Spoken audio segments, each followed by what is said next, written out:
ರಾಣಿ ಚೆನ್ನಮ್ಮ ಯೂನಿವರ್ಸಿಟಿಯಲ್ಲಿ ಓದ್ತಾ ಇರುವಂತಹ ಎಲ್ಲ BA ವಿದ್ಯಾರ್ಥಿಗಳಿಗೆ ಪ್ರೀತಿಯ ಸ್ವಾಗತ. ಇವತ್ತಿನ ದಿನ ನಾವು ದೋಸೆ ಬರೆದವರು ವಿ ಸೀತಾರಾಮಯ್ಯ ಈ ಒಂದು ಪ್ರಬಂಧದ ಸಂದರ್ಭದೊಡನೆ ಸ್ಪಷ್ಟೀಕರಣ ಹಾಗೂ 1 ಅಂಕದ ಪ್ರಶ್ನೋತ್ತರಗಳನ್ನು ಅಧ್ಯಯನ ಮಾಡೋಣ. ಇಂದಿನ ವಿಡಿಯೋದಲ್ಲಿ ದೋಸೆ ಪ್ರಬಂಧದ ಕರ್ತೃ ಪರಿಚಯ ಹಾಗೂ ಟಿಪ್ಪಣಿ ಭಾಗವನ್ನು ನೋಡಿದ್ದೇವೆ. ಇದು ಅದರ ಮುಂದುವರೆದ ಭಾಗವಾಗಿದೆ. ಮೊದಲನೆಯದಾಗಿ ಸಂದರ್ಭದೊಡನೆ ಸ್ಪಷ್ಟೀಕರಣವನ್ನು ಅಧ್ಯಯನ ಮಾಡೋಣ. ಸಂದರ್ಭ 1, ಸ್ವರ್ಗಕ್ಕೆ ಕಿಚ್ಚು ಹಚ್ಚಂದ ಸರ್ವಜ್ಞ. ಸಂದರ್ಭ: ಪ್ರಸ್ತುತ ವಾಕ್ಯವನ್ನು ವಿ ಸೀತಾರಾಮಯ್ಯನವರ ದೋಸೆ ಪ್ರಬಂಧದಿಂದ ಆಯ್ದುಕೊಳ್ಳಲಾಗಿದೆ.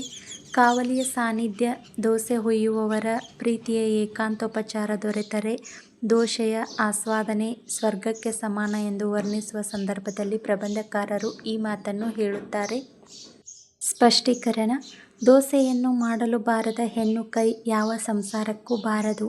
ಆದರೆ ದೋಸೆ ಮಾಡುವುದನ್ನು ಕಲಿತ ಹೆಣ್ಣಿಗೆ ಅದರ ಸಾಂಬಾರ್, ಸಾಧನೆ, ರೂಪಣ ಬಡಿಸುವ ಕಲೆ ಗೊತ್ತು.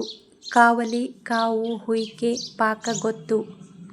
ಒಂದೇ ಸಮನಾಗಿ ಹಿಟ್ಟು ಕಲಿಸಿಕೊಂಡು ಗಂಟು ಇಲ್ಲದೆ ಕಲ್ಲು ಕರಟ ಇದ್ದಿಲು ಪುಡಿ ಸೇರದೆ ಒಂದೊಂದಕ್ಕೆ ಎಷ್ಟು ಬೇಕೋ ಅಷ್ಟಷ್ಟನ್ನೇ ಅಳತೆಯ ಸೌಟಿನಲ್ಲಿ ಕಾವಲಿಗೆ ಹಾಕಿ ಬರೆದು ವಿಷ್ಣು ಚಕ್ರದ ಸೂರ್ಯಚಂದ್ರರ ವರ್ತುಲತೆಯನ್ನು ಧಿಕ್ಕರಿಸುವಂತೆ ತೆಳ್ಳಗೆ ದಪ್ಪಕ್ಕೋ ನಿಮ್ಮಿಷ್ಟವನ್ನು ಅನುಸರಿಸಿ ದೋಸೆ ಹುಯ್ದು ಧೃತವೆಂದರೆ ಧೃತವನ್ನೇ ಎರೆದು ತಿರುವಿ ಹಾಕಿ ತಿರುಗಿ ಧೃತವೆರೆದು ಎಳೆ ಕೆಂಪಗೆ ಅದನ್ನು ಬೇಯಿಸಿ ಒಂದೆರಡು ಒಳ್ಳೆಯ ಮಾತಾಡಿ ನಿಮಗೆ, ತಮ್ಮನಿಗೆ, ಮಕ್ಕಳಿಗೆ ಆಕೆ ಕೊಡುವಾಗ ಕಾವಲಿಯ ಆ ಸಾನ್ನಿಧ್ಯ, ಹುಯ್ಯುವವರ ಆ ಪ್ರೀತಿಯ ಏಕಾಂತೋಪಚಾರ ದೊರೆತರೆ ಸರ್ವಜ್ಞ ಹೇಳುವಂತೆ ಸ್ವರ್ಗಕ್ಕೆ ಕಿಚ್ಚು ಹಚ್ಚಬೇಕಷ್ಟೆ. ಇದನ್ನು ವಿವರಿಸುತ್ತಾ ಪ್ರಬಂಧಕಾರರು ಈ ಮೇಲಿನಂತೆ ಹೇಳುತ್ತಾರೆ.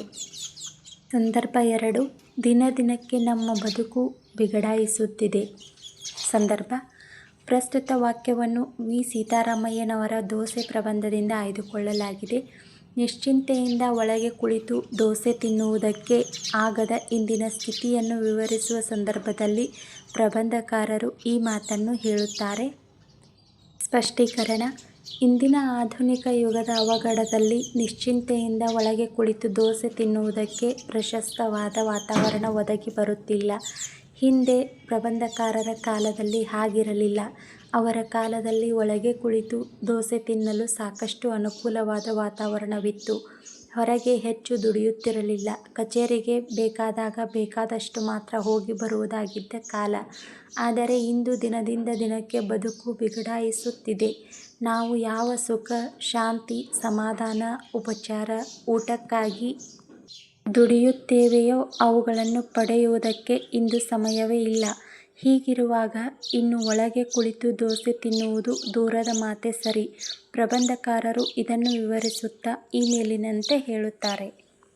ಕೊನೆಯದಾಗಿ 1 ಅಂಕದ ಪ್ರಶ್ನೋತ್ತರಗಳನ್ನು ನೋಡೋಣ.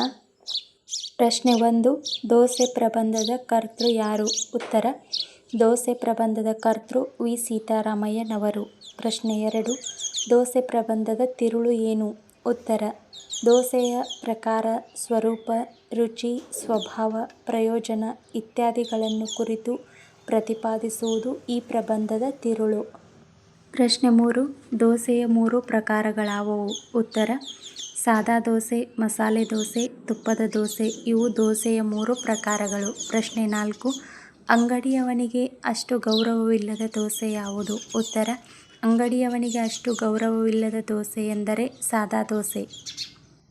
ಪ್ರಶ್ನೆ 5, ಮೈಗೆ ಪುಳಕ ತರುವ ಪ್ರಸಂಗ ಯಾವುದು? ಉತ್ತರ: ಮೈಗೆ ಪುಳಕ ತರುವ ಪ್ರಸಂಗವೆಂದರೆ ತುಪ್ಪದ ದೋಸೆಯ ನೋಟ. ಪ್ರಶ್ನೆ 6, ನಮ್ಮ ನಿಜವಾದ ಸಂಭ್ರಮ ಯಾವುದು? ಉತ್ತರ: ನಮ್ಮ ನೆಚ್ಚಿನ ಹೋಟೆಲ್ಗೆ ಹೋಗಿ ದೋಸೆ ತಿನ್ನುವುದು ನಮ್ಮ ನಿಜವಾದ ಸಂಭ್ರಮ. ಪ್ರಶ್ನೆ 7, ದೋಸೆ ಎಂದರೆ ಯಾವುದು? ಉತ್ತರ: ದೋಸೆ ಎಂದರೆ ಅಕ್ಕಿಯದೇ ದೋಸೆ. ಪ್ರಶ್ನೆ 8, ಹುದುಗು ಎಂದರೆ ಯಾವುದು? ಉತ್ತರ: ಹುದುಗು ಎಂದರೆ ಉದ್ದಿನದೇ ಹುದುಗು. ಪ್ರಶ್ನೆ 9, ಯಾವ ಸಂಸಾರಕ್ಕೂ ಬರದ ಕೈ ಯಾವುದು? ಉತ್ತರ: ದೋಸೆಯನ್ನು ಮಾಡಲು ಬಾರದ ಹೆಣ್ಣು ಕೈ ಯಾವ ಸಂಸಾರಕ್ಕೂ ಬರದ ಕೈ. ಪ್ರಶ್ನೆ 10, ಪ್ರಬಂಧಕಾರರು ಯಾವ ಮಸಾಲೆ ತಿನ್ನಲು ಸಿದ್ಧ? ಉತ್ತರ: ಪ್ರಬಂಧಕಾರರು ಸ್ಪೆಷಲ್ ಮಸಾಲೆ ತಿನ್ನಲು ಸಿದ್ಧ. Thank you for watching guys. ಇದಿಷ್ಟು ವಿ ಸೀತಾರಾಮಯ್ಯನವರು ಬರೆದಂತಹ ದೋಸೆ ಪ್ರಬಂಧದ 1 ಅಂಕದ ಪ್ರಶ್ನೋತ್ತರಗಳು ಹಾಗೂ ಸಂದರ್ಭದೊಡನೆ ಸ್ಪಷ್ಟೀಕರಣವನ್ನು ಸಂಪೂರ್ಣವಾಗಿ ಅಧ್ಯಯನ ಮಾಡಿದ್ದೇವೆ.